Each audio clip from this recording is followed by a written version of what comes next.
Hi, my name is Chung Dha, and today I'm showing you 3 of the cheapest, best manual lenses you can buy. So the first one is the 28mm f2.8, then a 50mm f1.8, and then a 135mm f2.8. So mainly these 3 lenses would cover your whole range from a wide angle shot to a tele shot. So these lenses can be used next to your kit lens. I would advise, if you carry these 3 lenses around, also to carry your kit lens around. Mostly for your kit lens you'll be using that one at 18mm f3.5 for a really wide shot, for mainly a maybe environment shot or a very big group shot.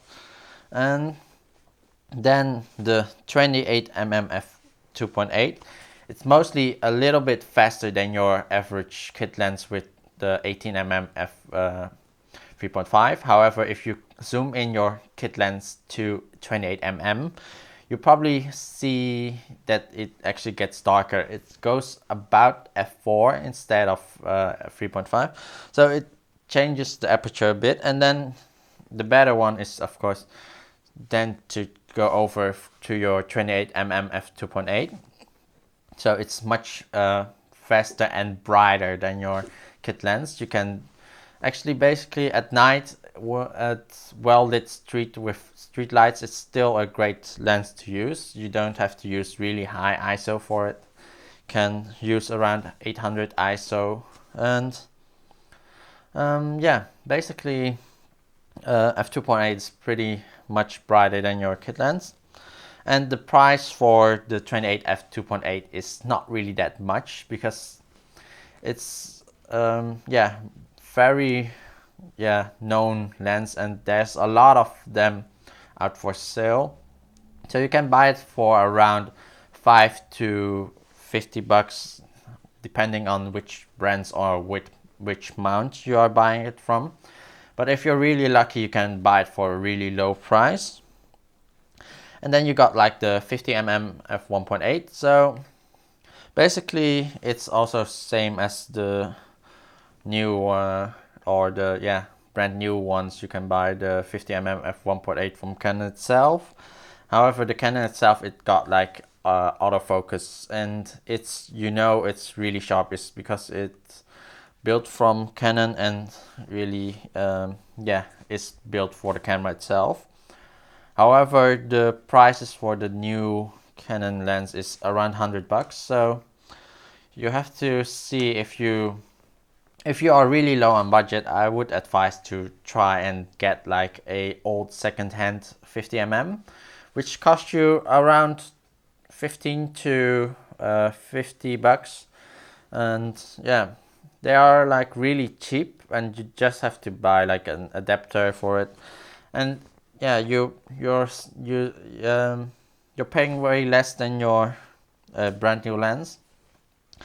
And yeah, you have to also test out if the sharpness is really there. So you can also go to the person who's selling the lens and test out the brightness, and also the basically also the sharpness and everything.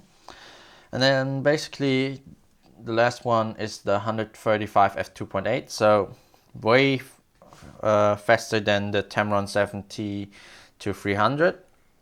However, this is not a zoom lens, so cannot really compare it. But mainly, if you are using a tele lens, it means you have the possibility to move around. It's mostly if you're at a big event, at a location which is really big, so you can move around the crowd to go further away, or even closer up to use this lens.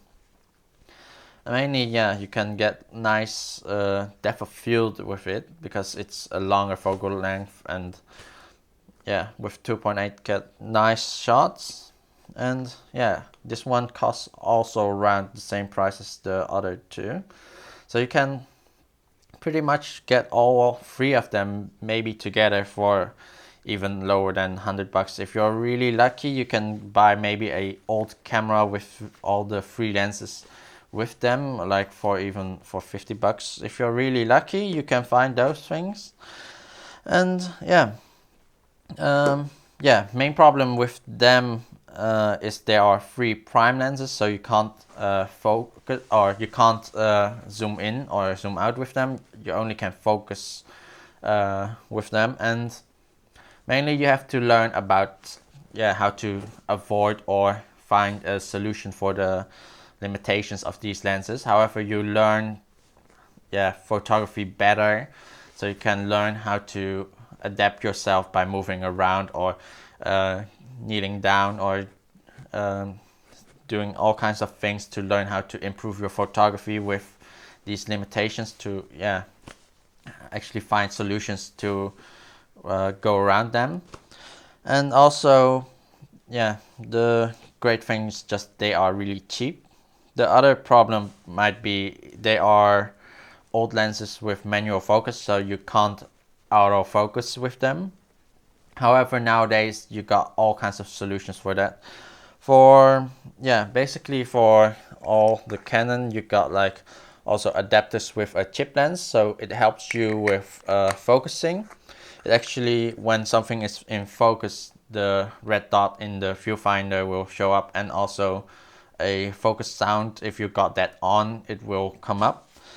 And also you got live view nowadays, so you can zoom in 5 times and 10 times to really see if you're really in focus or not. And nowadays with the new Magic Lantern, you got Magic Zooms, which is a small box which shows you enlarged view of the section you want to have enlarged, to see if that is in focus or not. And mainly a lot of features that helps you to focus with old manual lenses. And buying which kinds of mounts, mainly if you want to buy it for a Canon camera, just buy the Nikon, the M42, or the Olympus OM mounts. These three are the best ones. Avoid buying the Canon FD, because those you have to buy an adapter with a lens in it, which causes you to lose 2.5 stops of light. Plus it's actually a small converter, so it actually changes your length, the focal length of your lens to a to 1.26 if I remember, so it gets a little bit longer, so it's not really that great. And then you got like the Minolta lenses. They also have like the same problem. However, if you own a Sony camera with an A mount, you can use Minolta lenses. And if you use a Canon camera, or if you are using a Nikon camera, then you can just use the old Nikon lenses. And if you are using Pentax, then you can go to a Pentax K mount. And that was mostly it. These lenses just really cheap. 28mm is like nice wide, and 50mm is nice for portrait shot and also low lighting. And basically nice tele shot. And hopefully this information is useful for you to maybe to pick out some manual lenses instead of buying brand new amateur lenses, which are not really fast and not really sharp, while the old primes are, a lot of them are way sharper, and also maybe also a little bit more compact, and also they are more robust builds. These are more with metal, and this is like really plastic.